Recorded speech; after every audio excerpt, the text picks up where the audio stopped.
Budget से पहले Bharat express पर ये मेगा कवरेज आप देख रहे हैं। अलग अलग सेगमेंट्स के बारे में हमने बात बहुत डिटेल में की। पिछले एक हफ्ते से हम लगातार बात कर रहे थे किसानों की अपेक्षाएं क्या हैं, एमएसएमईज की, व्यवसायियों की अपेक्षाएं क्या हैं, रक्षा के क्षेत्र में कितनी संभावनाएं हो सकती हैं और रोजगार सबसे बड़ा प्रश्न उठता है। अभी तक जो चर्चा हुई है उसमें बहुत शानदार कमेंट्स आए कई एक्सपर्ट्स के, जिसमें एक बहुत बड़ी बात ये सामने आई कि बाइंग कैपेसिटी यानी हमारी खरीदने की शक्ति जो है और कंजम्पशन जितनी तेज़ी से बढ़ेगा देश ग्रो करता है। बहुत सामान्य इकोनॉमिक्स के जानकारों की तौर पर ये बात सामने आती है। लेकिन अब भाई ये बाइंग कैपेसिटी बढ़े कैसे, आदमी के पास खरीदने की ताकत कैसे आए सामान को, ये बहुत महत्वपूर्ण सवाल है। और उसमें भी सबसे बड़ा वर्ग कौन है? उत्पादक वर्ग ही है, जहां सबसे ज्यादा रोजगार जनरेट हो रहा है। जैसे कि आपने आर्थिक सर्वेक्षण की रिपोर्ट में देखा, खेती किसानी में या कृषि क्षेत्र में 2% और इजाफा हुआ कि रोजगार जनरेट और ज़्यादा हो रहे हैं। और जहां रोजगार जनरेट हो रहे हैं वहां चुनौतियां बहुत ज़्यादा होती हैं। निश्चित तौर पर भारत सरकार का इसलिए ज़्यादा ध्यान किसानों पर है। किसानों की आय तो दोगुनी करनी है, वहीं उनकी बाइंग कैपेसिटी को मजबूत करना है, यानी उनकी अपनी चुनौतियों से वो उबर पाएँ और साथ ही साथ में वही समृद्धि जो किसी अन्य क्षेत्र में मिलती है वो मिले। कई किसान हैं बहुत बड़ा अच्छा काम कर रहे हैं। इसी तरह से रक्षा क्षेत्र के विशेषज्ञों से हमने ये जाना है कि कैसे रक्षा क्षेत्र में बड़ा बजट दिया तो जाता है, लेकिन रक्षा क्षेत्र वो क्षेत्र है जहां पर R&D यानी रिसर्च एंड डेवलपमेंट पर अच्छा इन्वेस्टमेंट किया जाए। नई तकनीक को हम यहां पर बनाएं तो हम बहुत जल्दी ही आने वाले दिनों में हम अपना प्रोडक्शन इतना बढ़िया कर सकते हैं, आत्मनिर्भर हो सकते हैं कि दुनिया के कई देशों को हम हथियार दे सकते हैं। कुछ लगातार पॉइंटर्स जो हैं वो हम आपको दिखाई दे रहे हैं, बहुत महत्वपूर्ण बातें जो बजट में पेट्रोल डीजल के दाम घट सकते हैं, 10 लाख तक की कमाई टैक्स फ्री होने की उम्मीद है, वित्त मंत्री सीतारमण 6 बड़े ऐलान कर सकती हैं, सस्ते घर खरीदने की प्राइस लिमिट बढ़ सकती है। आर्थिक सर्वे आ ही गया है और कल देश का बजट आना है। विकसित राष्ट्र बनाने के लिए, विकसित भारत बनाने के लिए 2047 का एक विजन रखा गया है। हालांकि कई एक्सपर्ट का मानना है कि बहुत जल्दी है, ये 2047 तक बनने के लिए हमें अपनी बाइंग कैपेसिटी को और मजबूत करना पड़ेगा। और हम देखते हैं कि देश के कई क्षेत्रों में ये विकास हमें देखने को मिलता है। साथ ही साथ में अब जो युवा संभावनाएं दिखाई दे रही हैं, दुनिया का सबसे युवा देश भारत है, तो जब सबसे ज़्यादा युवा होते हैं तो युवाओं के हाथ में रोज़गार हो, देखिए यही युवा शक्ति अगर सही दिशा में है तो ये देश की ताकत बन सकती है, लेकिन भटक जाए तो परेशानी भी बन सकती है। लिहाजा इसको भी सरकार हमेशा ध्यान में रखती है कि कैसे देश का युवा एक सही दिशा में जाए और उसके हाथ में रोज़गार हो, स्किल्स को डेवलप किया जाए, अलग अलग क्षेत्रों में उसके हुनर का इस्तेमाल हो पाए। ये कुछ बहुत महत्वपूर्ण बिंदु हैं। जब बजट रखा जाता है तो उसमें विचार किए जाते हैं। और बजट का अर्थ सिर्फ खर्चा खर्चा खर्चा और अपेक्षाएं नहीं होती है, बजट का अर्थ कमाई भी होता है। कमाई और खर्चे का बैलेंस ही बजट है। जैसे घर का बजट हम बनाते हैं तो कहाँ से आएगा इस पर भी सरकार को विचार करना पड़ता है अपेक्षाओं की पूर्ति करते हुए। तो सब चाहते हैं टैक्सेशन में कमी आ जाए, चाहे वो कॉरपोरेट वर्ल्ड हो चाहे आम लोग हों, सभी लोग इस बात को मानते हैं। लेकिन इस सब के बीच में सरकार इस बात पर भी ध्यान देती है कि किस तरीके से हम अपनी कमाई को बढ़ा सकते हैं। तो ये दोनों चीज़ों का विचार कैसे चल रहा है, इस पर अलग अलग एक्सपर्ट्स क्या कह रहे हैं, ये लगातार हम आपको सुनवा रहे हैं। फाइनेंस एक्सपर्ट सिद्धार्थ सिंह हैं, उनसे हमारे सहयोगी मृगांक प्रभाकर ने खास बातचीत की है। सिद्धार्थ सिंह ने आर्थिक सर्वेक्षण और बजट को लेकर क्या कुछ कहा है, आप भी सुनिए। और उसमें जो अनुमानित दर 2025-26 के लिए लगाई गई है वो 6.3 से लेकर 6.8% के बीच में लगाई गई है। जैसे अनुमान लगाया जा रहा था वो साफ तौर पे क्या उसका बजट में भी रिफ्लेक्शन उन सारी चीज़ों को दिखाई देगा। इन सब पे बात करने के लिए हमारे साथ सिद्धार्थ सिंह फाइनेंशियल एक्सपर्ट्स हमारे साथ मौजूद हैं। आपको क्या लग रहा है कि बजट में इसका इन सारी चीज़ों का रिफ्लेक्शन, क्योंकि कहा जाता है इकोनॉमिक सर्वे की रिफ्लेक्शन सा होता है, वो बजट में कहीं ना कहीं रिफ्लेक्ट चीज़ें करती हैं? नहीं, देखिए, जहाँ तक इकोनॉमिक सर्वे है वो मृगांग ये दर्शाता है जो आपका करंट इकोनॉमिक इन्वायरमेंट क्या है। और जो आजकल हम लोग इकोनॉमिक सर्वे में जो सबसे ज़रूरी चीज़ जो जिस पे सबकी नज़र रहती है वो होता है जो विकास की क्या दर रहेगी आने वाले साल में। और जैसा कि आप देख रहे हैं कि पिछले साल तकरीबन जो हिंदुस्तान की GDP थी वो तकरीबन 8.2% थी, लेकिन जो इस साल के लिए पिछले साल सर्वे ने जो एस्टिमेट किया था वो था तकरीबन 6.5 से 7%। लेकिन आज जो उन्होंने सर्वे जो अपना इस अगले साल के लिए जो सर्वे आया है उसमें उन्होंने एक तो इस साल के लिए जो ग्रोथ रेट है उसको डाउनवर्ड रिवाइज किया है 6.4 पे, और अगले साल के लिए भी उनका जो एस्टिमेट है वो काफ़ी कंजर्वेटिव है, वो तकरीबन 6.3 से 6.8 जो आपने बोला। और उन्होंने ये भी बोला साथ साथ कि वो चाहेंगे they will be pleasantly surprised अगर ये इससे ऊपर आए। नहीं देखिए मृगांक, एक बात बिल्कुल ठीक है कि हम अभी भी दुनिया के सबसे तेज़ विकास दर से बढ़ते हुए देश हैं, और जहाँ तक हमारे मैक्रो इकोनॉमिक फंडामेंटल हो, चाहे हमारा फिजिकल डेफिसिट हो, इन्फ्लेशन हो, और आप देखें एक्सटर्नल जो डेट हो, या आप हमारा जो क्या कहते हैं एफडीआई हो, तो मुझे लगता है अभी भी भारत को कोई चिंता का विषय नहीं है। हाँ ज़रूर है, क्योंकि आज दुनिया एक है तो हम भी उसका पार्ट हैं, तो अगर दुनिया में कुछ होगा तो उसका असर थोड़ा बहुत हमारे ऊपर भी पड़ेगा। लेकिन हम हिंदुस्तान के मैक्रो इकोनॉमिक फंडामेंटल मजबूत है, इसलिए मुझे इसमें कोई बहुत चिंता की बात नहीं लगती। कुल मिला के जियो पॉलिटिकल और जियो इकोनॉमिकल फैक्टर्स कहीं ना कहीं जो है हमारी इकोनॉमी को भी अफेक्ट करते हुए दिखाई दे सकते हैं। इस समय कैमरामैन रमेश राय के साथ मृगांक प्रभाकर, भारत एक्सप्रेस। तो अभी भारत का बजट में मैं पिछले एक हफ्ते से लगातार जैसा बता रहे हैं, अलग अलग सेगमेंट में हम बात करते रहे। किसानों की बात, रक्षा क्षेत्र की बात, एमएसएमईज़ की बात, सबकी बात आपके सामने रखी, महिलाओं की बात, छोटे उद्योगों की बात, स्टार्टअप्स की बात।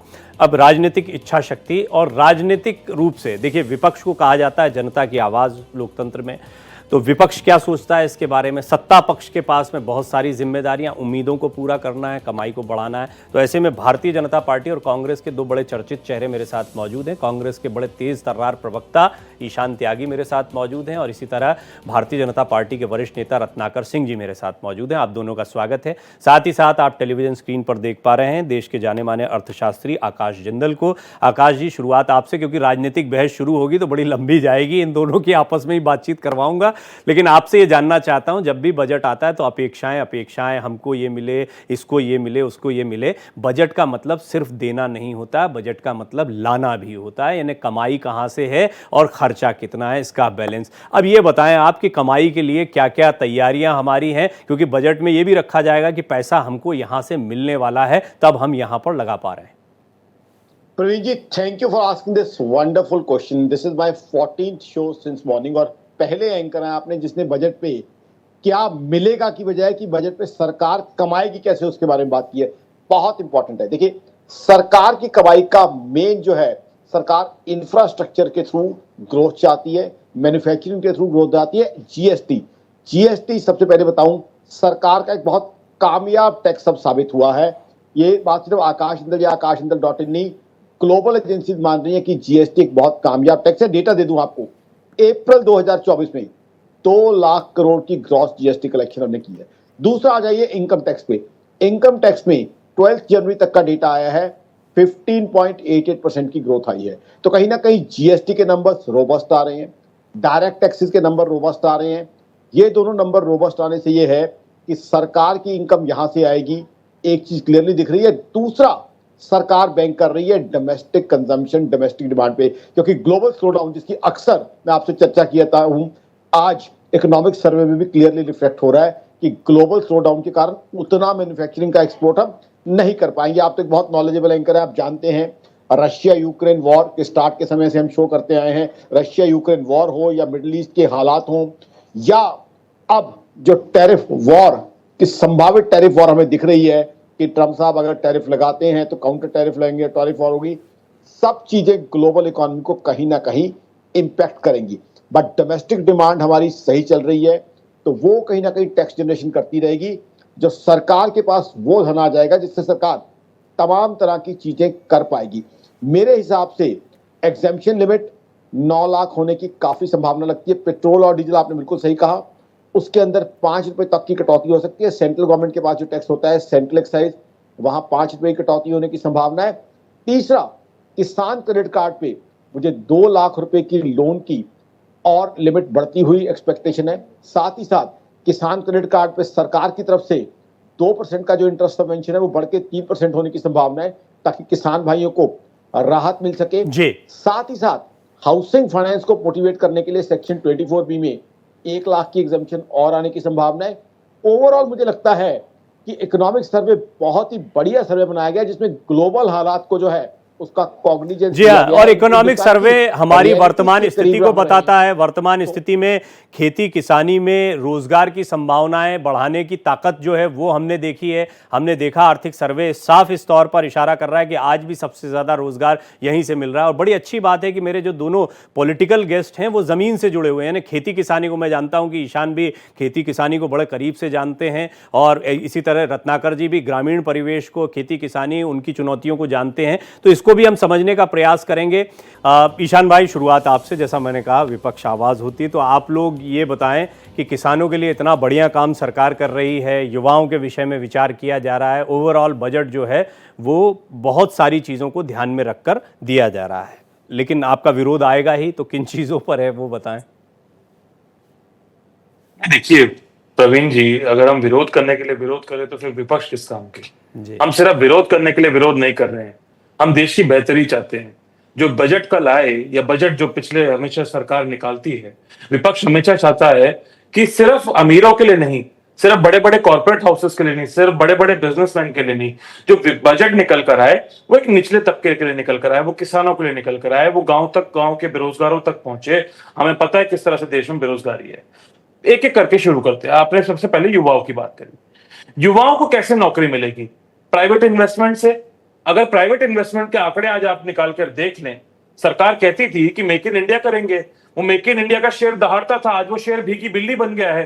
क्योंकि मैन्युफैक्चरिंग, मेक इन इंडिया क्या था कि आइए भारत में आप मैन्युफैक्चर करने का काम करिए। आज 10 साल हो गए मेक इन इंडिया को। मैन्युफैक्चरिंग का वादा किया था आदरणीय प्रधानमंत्री जी ने कि 2022 में मैन्युफैक्चरिंग का जो शेयर है जीडीपी में जो मैन्युफैक्चरिंग का शेयर है उसको 25% कर देंगे। हमारे समय पे प्रवीण भाई वही जो मैन्युफैक्चरिंग का शेयर था वो 17% था। लेकिन आज 2024, क्योंकि 2025 में हम बैठे हुए हैं, 2024 तक आते आते वो मैन्युफैक्चरिंग का शेयर 17% से घट के जीडीपी का 15.8% हो गया है। तो मैन्युफैक्चरिंग में हम आज बहुत पीछे हैं। मैन्युफैक्चरिंग में जो रोजगार का सृजन होता था वो आज घट गया, आज वो 12% के आसपास पे आ गया है। आप देखिए प्राइवेट इन्वेस्टमेंट। प्राइवेट इन्वेस्टमेंट क्या होती है? सिर्फ प्राइवेट इन्वेस्टमेंट ये नहीं होता कि बड़े बड़े उद्योगपति चले जाएं, उद्योगपति कोई तेल निकालने लगे, कोई एयरपोर्ट चलाने लगे, कोई पोर्ट चलाने लगे। जो छोटे प्लेयर हैं उनको भी जगह मिलनी चाहिए। आज प्राइवेट इन्वेस्टमेंट देश में घट रही है। प्राइवेट इन्वेस्टमेंट से क्या होता? प्राइवेट इन्वेस्टमेंट से लोगों को जॉब मिलती, जो बेरोजगार युवा घूम रहे हैं देश में उनको जॉब मिलती। अब आइए किसानों की बात पे, चलिए किसानों की बात कर लेते। किसानों की आय दोगुनी करने का वादा किया था 2022 तक। आप भी, मुझे लगता है आपके भी गांव खेत खलियार होगा आपका भी, और रत्नाकर सिंह जी का भी गांव होगा, मेरा भी गांव है। मेरे यहाँ तो कोई आय दुगनी नहीं हुई किसी किसान की, और मेरे यहाँ छोड़ दीजिए, मेरे पूरे जिले में किसी एक किसान की आय दुगनी नहीं हुई है। तो ये सब जो छलावे हैं ये सरकार के सामने ठीक है। कुछ पॉइंट आपने रख दिए। ये एग्रीकल्चर का ग्रोथ रेट, चलिए छोड़ दीजिए ना, आंकड़ों पे बात करते हैं। मैं क्या बोल रहा हूं, आप क्या बोल रहे हैं? नहीं रखिए ना ईशान भाई, ये सारी चीजें रखिए, इनको डिटेल में बात करेंगे इसमें पर्याप्त समय हमारे पास। 2024 में 1.4% है। ठीक है ईशान भाई, कुछ मुद्दे आपने रखे हैं, एक एक करके एक मिनट, बातों पे तो बात हो ना। नहीं, ठीक है, लेंगे, वो भी लेंगे। मैं कह रहा हूं एक एक करके, एक एक करके। रुकिए ईशान भाई 1 मिनट। मैं ये कह रहा हूं एक एक करके, आपने कुछ मुद्दे उठाए इंपॉर्टेंट हैं, एक एक करके मुद्दे लेते हैं ना, आपके बाकी मुद्दे भी लेंगे। जी रत्नाकर जी, आपने सुना, विपक्ष को क्या जवाब देना चाहेंगे? प्रवीण जी, सबसे पहले तो मैं जो आर्थिक बजट है उसके बारे में थोड़ी बात कर लूं, उसके बाद में ईशान भाई की बातों पे आऊंगा। देखिए, सबसे पहले यही कहना चाहूंगा कि प्रधानमंत्री नरेंद्र मोदी जी की जो विकसित भारत की संकल्पना है 2047 तक, उस संकल्पना को पूरा करने के लिए, $5 ट्रिलियन की इकोनॉमी को बनाने के लिए हर वो संभव प्रयास किया जाएगा जिससे कि लोगों का भी हित हो, इंफ्रास्ट्रक्चर डेवलपमेंट हो, और यह देश जो है वह विश्व गुरु के एक कैटेगरी में जाकर के खड़ा हो जाए। इसके लिए आर्थिक बजट जो है वह निश्चित रूप से निर्मला सीतारमण जी जो है पेश करेंगी। आप देखिएगा, आज जो आप जितने भी कयास लगा रहे हैं, और हमारे जो आकाश जिंदल जी हैं जो उन्होंने एक्सपेक्टेशन किया है, जो बताया है, निश्चित रूप से देखिएगा कल के बजट में इस तरह के बजट आएंगे जिसमें किसानों को भी ध्यान में रखा जाएगा, नौजवानों को भी ध्यान में रखा जाएगा, महिलाओं को भी ध्यान में रखा जाएगा, और गरीब लोगों को भी ध्यान में रखा जाएगा। हम सबको ध्यान में रख करके इस बजट को बनाने का काम कर रहे हैं। और अभी आपने सुना किस तरह से जो ईशान भाई हमारे ऊपर आरोप लगा रहे हैं। अभी आपके ही चैनल पे जब एक पत्रकार आर्थिक विशेषज्ञ से बात कर रहा था तो उन्होंने किस तरह से कहा, उन्होंने कहा कि भारत जो है दुनिया का सबसे तेजी से उभरती हुई अर्थव्यवस्था बनने की तरफ अग्रसर है। आज ये संभव हुआ है किसकी वजह से? मोदी सरकार की नीतियों की वजह से। आज विदेशी इन्वेस्टमेंट जो है, इन्वेस्टर्स हैं, वो हमारे ऊपर भरोसा जता रहे हैं, भारत के ऊपर भरोसा जता रहे हैं। उनको लग रहा है कि भारत की इकोनॉमी जो है वो विश्व की सबसे तीसरी इकोनॉमी बनने के तरफ अग्रसर है। आज हम देश की विश्व में 5वीं अर्थव्यवस्था है। बहुत जल्दी 2027 तक हम उम्मीद करते हैं कि विश्व की तीसरी अर्थव्यवस्था हम बन जाएंगे। और मैं कहना चाहूंगा कि देखिए 8 महीने का ही आंकड़ा अगर आप उठाकर देख लीजिए तो विदेशी इन्वेस्टमेंट जो है हमारे पास किस कदर आए हैं। 5 लाख करोड़ विदेशी इन्वेस्टमेंट इस भारत देश में हुए हैं। ये अपने आप में दर्शाता है कि हमारे देश पे लोगों को भरोसा बढ़ता जा रहा है। तो निश्चित रूप से जो बजट जो हमारा पेश होगा उसमें ये सारा प्रोविजनिंग करने के बाद हम लोगों की कल्याणकारी नीतियों को कैसे आगे बढ़ाएं और कितनी योजनाओं को लेकर के आए, वो सारी चीजें दर्शाएंगे। अब मैं आता हूं बात पे, उस पे किसान पे। चूंकि देखिए प्रवीण जी, मैं किसान पुत्र हूं, तो किसानों का दर्द तो हमें पता ही है कि किसान किस तरह से बेचारे मौसम की भी मार सहते हैं और एमएसपी की भी मार सहते हैं। तो ये सारी चीजें उनके लिए एक रोजमर्रा की चीजें होती है। लेकिन उनको इन सब दर्द से, इन सब आपदाओं से मुक्ति दिला करके और उनको समृद्ध करने का काम भारतीय जनता पार्टी की सरकार ने किया। पिछली बार बजट जब आया था लगभग 1.5 लाख करोड़ हमने बजट का प्रोविजनिंग किया था, जिसमें आपने अभी चर्चा किया था कि देखिए आधुनिकीकरण पे विशेष ध्यान देना चाहिए, चाहे सेना के उपकरण हो, चाहे किसानों को उन्नति खेती। ठीक है, मैं रत्नाकर जी इसको थोड़ा डिटेल में आपसे समझना चाहूंगा और आकाश जी भी इस पर निश्चित तौर पर कुछ प्रकाश डालेंगे डिटेल में। मतलब हम व्यवहारिक बात, एक तो होता है कि हम हर विषय पे कुछ अपनी बात को रख सकते हैं, लेकिन एक ये कि किसानों की वर्तमान स्थिति क्या है। एक क्विक कमेंट ईशान जी करिएगा, क्योंकि मुझे ब्रेक पर जाना, मैं नहीं चाहता कि रोकना पड़े, तो इसलिए संक्षेप में अपनी बात को कहें। आप कुछ कहना चाह रहे हैं बड़ी देर से। प्रवीण जी, अभी देखिए हमारे साथी ने बोला कि फॉरेन डायरेक्ट इन्वेस्टमेंट बहुत बढ़ रहा है। फॉरेन डायरेक्ट इन्वेस्टमेंट अगर इनको ना पता हो तो जीडीपी का 0.8% है। 0.8 समझते हैं आप? 0.8 होता है नाम मात्र। सिर्फ फॉरेन डायरेक्ट इन्वेस्टमेंट हमारा जो देश का है वो घटता जा रहा है। यही वो सरकार थी, यही वो प्रधानमंत्री मोदी जी थे जो रिटेल में इन्फ्लेशन का विरोध करते थे, और उसके बाद जब वो सरकार में आए, प्रधानमंत्री बने, तो उन्होंने रिटेल में 100% इन्फ्लेशन कर दिया। उस रिटेल में 100% एफडीआई कर दिया। इन्होंने महिलाओं की बात करी, महिलाओं का चूल्हा कैसे जलेगा? गैस सिलेंडर से जलेगा। उज्ज्वला योजना लेकर आए थे, जो सिलेंडर 410 रुपए का मिलता था 2014 में, वो सिलेंडर 1200-1300 रुपए का मिलने लगा। पेट्रोल की बात कर लीजिए, पेट्रोल हमारे समय पे था लगभग 70 रुपए के आसपास। ठीक है, आप ओवरऑल इन्फ्लेशन की बात कर रहे हैं, मैं इसको और आकाश जी कुछ दुरुस्त भी करना चाह रहे थे उसमें। आकाश जी को कुछ आपके आंकड़ों से आपत्ति है? ईशान भाई और उनकी पार्टी का मैं बहुत सम्मान करता हूं, बहुत इज्जत करता हूं, बट फैक्ट्स मैं सामने रखना चाहूंगा। सबसे पहले तो आज की तारीख में हिंदुस्तान दुनिया की बड़ी इकोनॉमी में से फास्टेस्ट ग्रोइंग इकोनॉमी है, और ये आकाश इंदल का डेटा नहीं, ग्लोबली एक्सेप्टेड डेटा है। मैं कुछ डेटा दे दूं, 8.2% हमारी जीडीपी ग्रोथ रही है 2023-24 में। मुझे बता दें कौन सी बड़ी कंट्री है जिसकी ऐसी जीडीपी ग्रोथ रही है। मैं बाकी कंट्रीज का डेटा देता हूं। इंग्लैंड 2024 सितंबर और अक्टूबर में दोनों मंथ में नेगेटिव जीडीपी ग्रोथ रही है।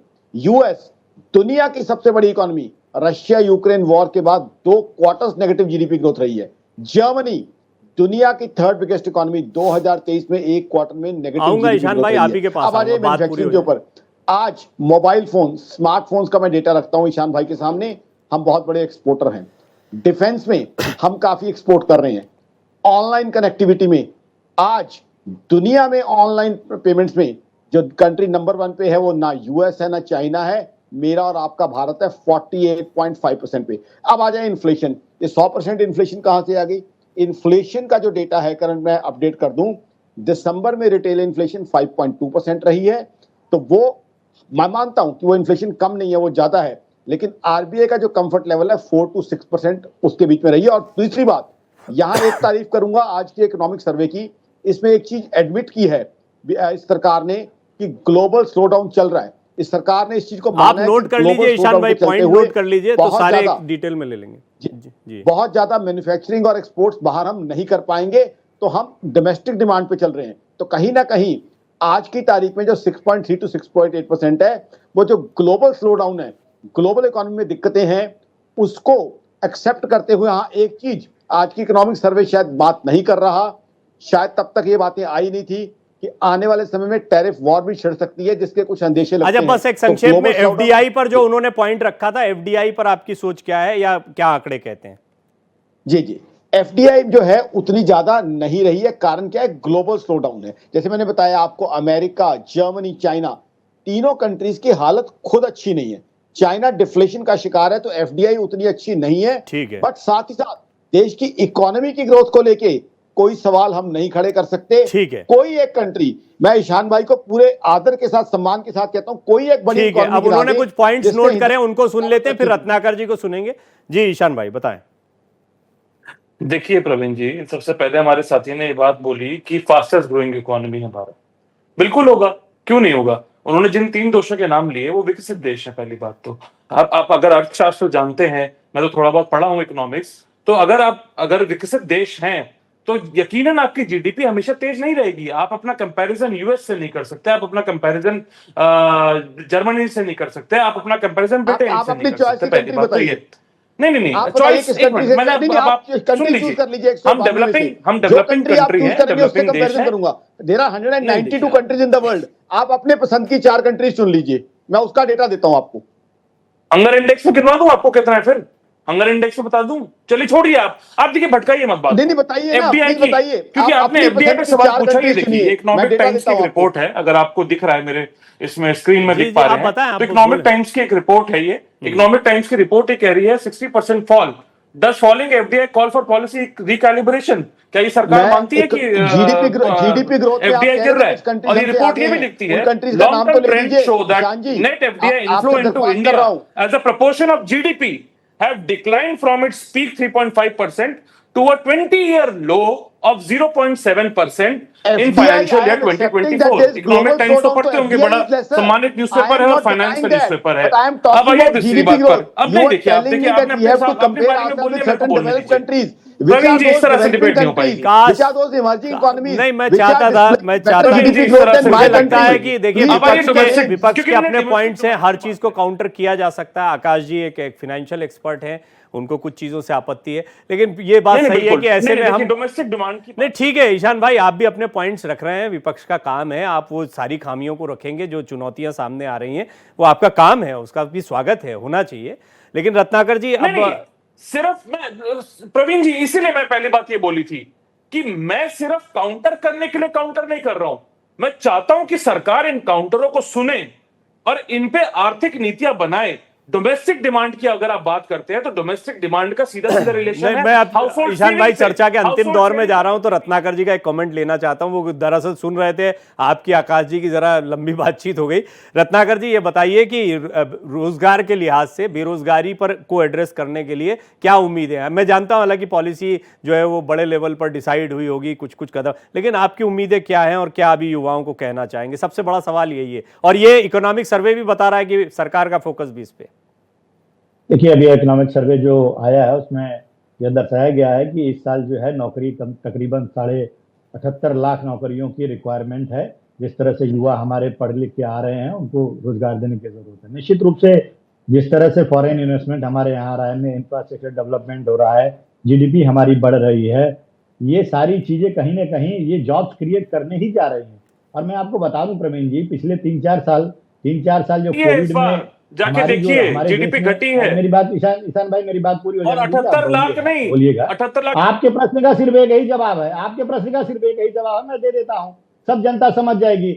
आपका ये भी शासनकाल था यूपीए की सरकार में, हमारे देश की जो है अर्थव्यवस्था 11वें नंबर की थी पूरे विश्व में, और आज हमारे देश की अर्थव्यवस्था 5वें नंबर पे है। तो देश की जनता जानती है कि कौन इकोनॉमी के लिए काम कर रहा है, कौन देश के लिए काम कर रहा है, कौन जनहित के लिए काम कर रहा है, और कौन जो है गांधी परिवार के लिए काम कर रहा था। ये देश की जनता जानती है। आपके तथ्य देने से बहुत ज्यादा कुछ फर्क नहीं पड़ने वाला। देखिए, मैं ये प्रवीण जी अब आ जाता हूँ बात पे। निश्चित रूप से कोविड काल में गांधी परिवार पे आपकी आ जाती है। देखिए, अब चलिए, मुझे पॉइंट भी मिल गया। मैं रत्नाकर जी माफी भी चाहूंगा, बहुत आज इस मसले पर काफी बातचीत हुई, लेकिन पॉलिटिकल गेस्ट को लेना, उनके व्यूज को सुनना बहुत जरूरी होता है। विपक्ष का जो एक विपक्ष की सोच है और अप्रोच है वो मुझे समझ में आई है। ईशान त्यागी बहुत बैलेंस बोलते हैं वैसे वो अपनी पढ़ाई लिखाई करके बोलते हैं, मैं जानता हूं। आपने भी बात को संयत तरीके से रखा, आपने सीधे एक जवाब में कहा कि अब आज अर्थव्यवस्था की स्थिति क्या है, पहले क्या थी, जनता ये जानती है। आकाश जी ने फैक्चुअली उन चीज़ों को रखा है। आप तीनों का मैं धन्यवाद करता हूं कि आप इस चर्चा में जुड़े हैं। लेकिन ये महा कवरेज जो है लगातार भारत का बजट भारत एक्सप्रेस पर जारी है।